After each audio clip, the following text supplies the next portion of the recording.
လွန်ခဲ့တဲ့နှစ်20က Blue Star ဂျိုပေါ်မှာလှုပ်ဝက်ဆန်းကျဲတဲ့ဝိညာဉ်တကားတွေပေါ်လာခဲ့ပါတယ်။ဒီတကားတွေကအံ့ဖွယ်ကောင်းတဲ့ဝိညာဉ်စွမ်းရည်နဲ့လူသားကဘာကိုကြောက်မက်ဖွယ်တတ္တဝါတွေဆင်လွတ်ခဲ့ပါတယ်။ဒါကိုဝိညာဉ်ကတ်ဆိုးကြီးရဲ့ခေတ်လို့ခေါ်တင်ခဲ့ပါတယ်။ဒီမတည်ငြိမ်မှုတွေကနေစိမ့်ထွက်လာတဲ့စွမ်းရည်တွေကြောင့်လော်ကီတဲ့လွန်နဲ့စွမ်းအားတွေနှိုးကြလာသူတွေဖြစ်တဲ့ဝိညာဉ်သူရဲကောင်းတွေထွက်ပေါ်လာခဲ့ပါတယ်။သူတို့ထဲမှာအခြားပါဆုံးနဲ့အစွမ်းထက်ဆုံးကတော့အာကာသဝိညာဉ်သူရဲကောင်းဖြစ်ပါတယ်။တနေ့မှာလီမင်းရှာလို့ခေါ်တဲ့အမျိုးသားတအုပ်ဟာသူ့ရဲ့အာကာသစွမ်းရည်တွေကိုအသုံးပြုပြီးတတ္တဝါတွေရဲ့ရန်ကိုတွန်းလှန်ကကဘာကြီးကိုငြိမ်းချမ်းရေးဆောင်ကျဉ်ပေးခဲ့ပါတယ်။ဒါကြောင့်အာကာသစွမ်းအားဟာအကျဉ်းဆုံးဖြစ်တယ်လို့ယုံကြည်ခဲ့ကြပါတယ်။ဒီအဖြစ်အပျက်တွေဖြစ်ပွားပြီးနှစ်20အကြာမှာလီမင်းရှာသူ့ရဲ့ကာကွယ်ရေးတာဝန်ကိုဆက်လက်ထမ်းဆောင်နေပါတယ်။တနေ့မှာတော့သူဟာအာကာသအတွင်းလှုပ်ခါမှုကိုခန်းစားမိပြီးရှက်ရှင်သွားရောက်စစ်ဆေးပါတယ်။ Telegram မှာဝေကြီး6ခုလို့ရိုက်ချပြီးအိန္ဒိယမြန်မာကိုရီးယားရှိုင်းနားဆက်ကားများအပြင်ထိုင်းကားတွေကိုလည်းတနေရာထဲမှာစုံလင်စွာကြည့်ရှုနိုင်ပါပြီ။အဲ့နေရာဟာကျန်းချန်မျိုးလူမှုဖူလုံရေးကေယာဖြစ်နေပြီးကျန်းနံလို့ခေါ်တဲ့အသက်16နှစ်အရွယ်ကောင်လေးတယောက်ဟာဒီကဘာမှာဒုတိယမြောက်အာကာသစွမ်းရည်နှိုးကြလာသူဖြစ်လာခဲ့ပါတယ်။ကျန်းနံဟာ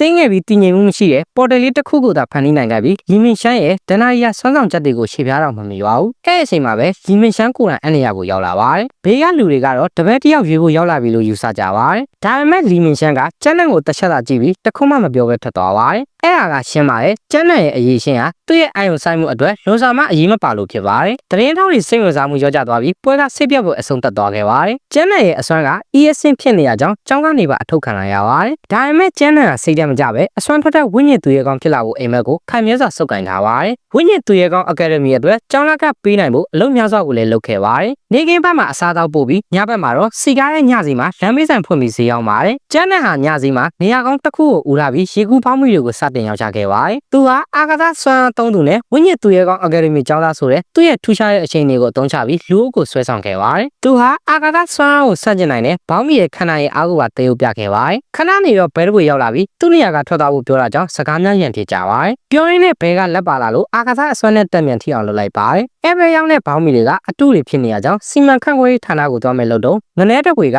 မနေ့ကဝယ်သွားတဲ့ဘောင်းမီကရေထီရနဲ့အယောင်ကျွတ်သွားကြောင်းလာပြောပါတယ်။စွမ်းသားကဘဲကြီးလဲသူ့အမားကိုကျန်းနံစီလွှဲချလို့ပြဿနာတွေတက်ကုန်ပါတယ်။ကျန်းနံကသူ့ရဲ့ပစ္စည်းတွေကအစ်စ်ဖြစ်ကြောင်းတက်သိပြဖို့လုပ်ရင်ငနဲကိုမတော်တဆလဲအောင်လုပ်မိပြီးနှာခေါင်းသွေးထွက်စေခဲ့ပါတယ်။ငနဲလဲဒေါသထွက်ပြီးဟုံးငွေအဖြစ်ပြောင်းကကျန်းနံကိုစားတိုက်ခိုက်ပါတယ်။အတိတ်ကနေရစဉ်မှာကျန်းနံကသူ့ရဲ့အဆုံးမရှိတော့ရုန်းကန်မှုတွေကိုပြန်လည်စဉ်းစားမိပြီးနောက်မြေပြင်ပေါ်ကိုပြုတ်ကျသွားခဲ့ပါတယ်။ဒီလိုနဲ့သူ့ရဲ့သူရဲဆက်ကသူ့အောက်ကလမ်းဘေးဆိုင်အဝတ်ပေါ်ပြုတ်ကျသွားပြီးနောက်စနစ်တစ်ခုပေါ်လာပါတယ်။ခေါင်းထဲမှာစနစ်အသက်သွင်းပြီးကြောင်းနဲ့3နှစ်ကြာအသုံးပြုခဲ့တဲ့သူဖြစ်တာကြောင့်ကန်ဆယ်မဲ့တစ်ခုရရှိပြီးကန်ဆယ်လိုက်ပါတယ်။3ရက်လောက်အစွမ်းဆက်စားတိုးစေတဲ့နှစ်သိန်းစုဆေးရပြီးတောက်လိုက်တာကြောင့်တန်မာလာပါတယ်။ဒီလိုနဲ့ဝုန်းဝုံကိုကျေလာတွေပါမြင်အောင်တီးထုတ်ပေးလိုက်ပါတယ်။ရန်လာချတဲ့ဘဲကြီးလဲကြောက်လို့ထွက်ပြေးသွားပြီးနည်းနည်းကိုလည်းသူ့ပေါင်းမိကအစ်စ်ဖြစ်ကြောင်းပြပြကတစ်ထက်လက်ဆောင်ပေးလိုက်ပါတယ်။နည်းနည်းလဲကျန်းတဲ့ကိုကြွေသွားပြီးတငယ်ချင်းလှုပ်ရှင်ကြောင်းနဲ့နမီမေးတော့ထားကြကြပဲတင်ထိလိုက်ပါတယ်။ရုတ်တရက်ဆိုသလိုကျန်းတဲ့ရဲ့ခေါင်းမွေးတွေကပြောင်းသွားပြီးဘာလို့ဆိုစနေရက်နှစ်သိန်းစုတွေမှာစိုးကျိုးတွေရှိလို့ဖြစ်ပါတယ်။စိုးကျိုးမရှိတဲ့ဟာတွေကိုပွိုင်းနေစုကမင်းနိုင်ယူရမှာဖြစ်ပြီးဒီတစ်ခါမဲပေါက်မဲ့စုက